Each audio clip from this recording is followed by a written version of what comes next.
Assalamualaikum warahmatullahi wabarakatuh. Di sini saya akan mempresentasikan tentang artikel yang saya buat yang berjudul kegiatan-kegiatan positif yang dapat dilakukan di era pandemi. Baik, langsung saja saya mulai.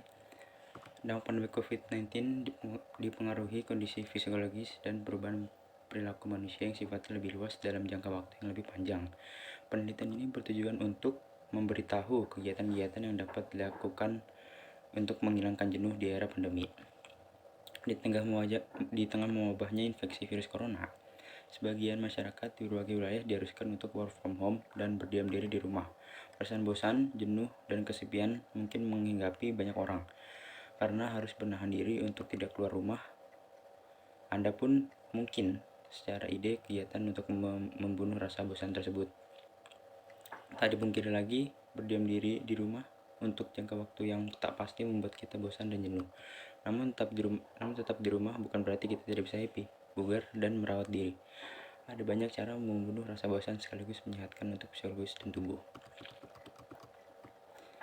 Baik, langsung saja yang pertama, pengertian dari COVID-19 dulu. COVID-19 merupakan nama penyakit yang disebabkan oleh virus corona.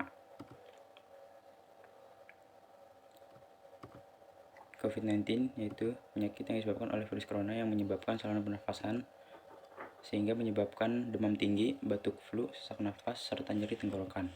Menurut situs WHO, World Health Organization, virus corona adalah keluarga besar virus yang dapat menyebabkan penyakit pada hewan atau manusia.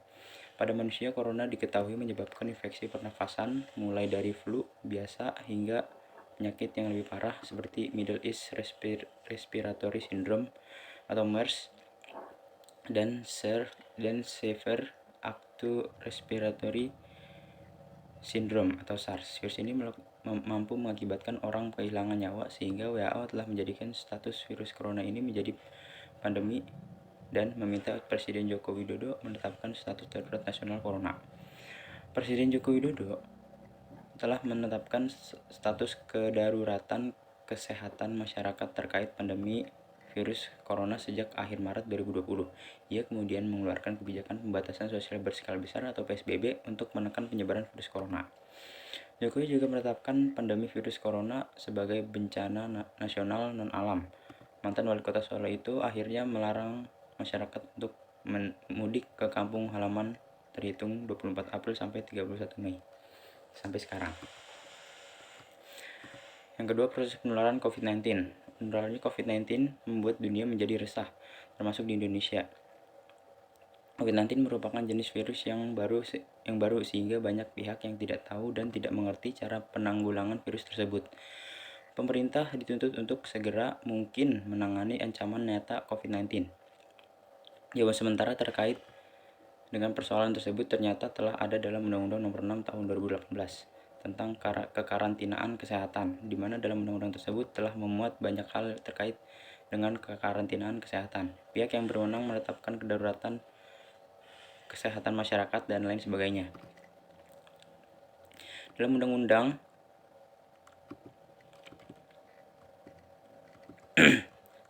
tersebut juga menentukan apa saja peraturan pelaksanaan sebagai tindak lanjut ketentuan dalam kekarantinaan kesehatan. Namun 4 peraturan dilaksanakan sebagai ketentuan lanjutan dari UU Kekarantinaan Kesehatan belum ada, padahal peraturan pelaksanaan tersebut sangat perlu untuk segera dibentuk. Menurut WHO, COVID-19 menular dari orang ke orang. Caranya dari yang terinfeksi virus corona ke orang yang sehat. Penyakit menyebar melalui tetesan kecil yang keluar dari hidung atau mulut ketika mereka yang terinfeksi virus bersin atau batuk. Tetesan itu kemudian mendarat di benda atau di permukaan yang disentuh dan yang disentuh orang sehat. Lalu orang sehat ini menyentuh mata, hidung, atau mulut mereka. Virus corona juga bisa menyebar ketika tetesan kecil itu dihirup oleh orang sehat ketika berdekatan dengan yang terinfeksi corona. Selanjutnya, bagaimana cara menanggulangi kejenuhan di era pandemi? Salah satunya ialah menekuni hobi. Tahukah sobat, bahwa hobi memiliki dampak positif loh terhadap kesehatan fisik dan mental kita.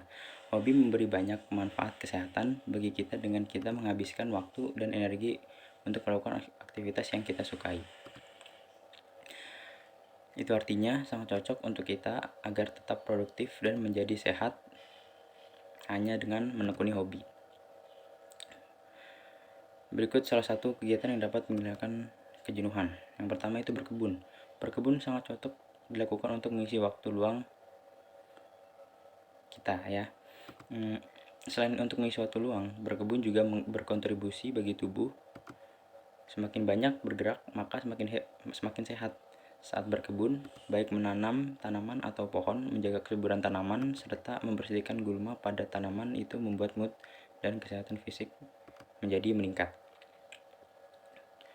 Yang kedua itu ada membaca dan menulis. Nah, sepaket nih, ada membaca dan menulis. Dengan mengisi waktu luang untuk membaca, banyak bacaan bukan hanya menambah wawasan, melainkan menambah tingkat literasi kalian. Ya, era sekarang banyak e-book atau berita yang serba digital yang bisa kalian baca. Setelah membaca sesuatu, kalian bisa tuangkan ke dalam sebuah tulisan, hasil refleksi dari bacaan kamu. Boleh dicoba nih agar tetap produktif di era pandemi. Yang ketiga itu mendengarkan musik. Pasti semakin lama akan mengalami depresi apabila harus tetap berada di rumah kan. Segala aktivitas sudah dilakukan, tapi masih saja bosan. Coba dengarkan musik. Mendengarkan musik dapat meningkatkan sistem kekebalan tubuh seseorang dan juga menurunkan gejala depresi dan kecemasan. Sangat cocok untuk kita yang harus selalu meningkatkan sistem kekebalan tubuh saat ini. Kesimpulannya, COVID-19 merupakan penyakit yang disebabkan oleh virus corona. Virus ini menyerang saluran pernafasan. Gejala COVID-19 yang paling umum adalah demam, kelelahan, dan batuk kering. Beberapa orang mungkin mengalami sakit dan nyeri hidung tersumbat, pilek, sakit tenggorokan, atau diare. Untuk proses penularan terjadi dari orang ke orang, sehingga perlu adanya pencegahan yang harus dilakukan. Adapun cara penanggulangan dan pencegahan yang benar yaitu dengan selalu menjaga gaya hidup sehat, makan, tidur, olahraga untuk imunitas tubuh. Rajin mencuci tangan, menjaga etika batuk dan bersin, menghindari kerumunan, menghindari menyentuh mata, mulut, dan hidung. Mengulangi interaksi dengan orang lain, berdoa, dan lain sebagainya. Selain itu, untuk mengurangi kejenuhan pada masa pandemi COVID-19, ada banyak sekali kegiatan positif yang dapat kita lakukan. Salah satunya yaitu berkebun, membaca, menulis, dan mendengarkan musik yang sangat efektif untuk mengurangi kejenuhan pada masa pandemi COVID-19. Terima kasih atas perhatiannya. Sekian dari saya. Wabillahi taufiq wal hidayah. Wassalamualaikum warahmatullahi wabarakatuh.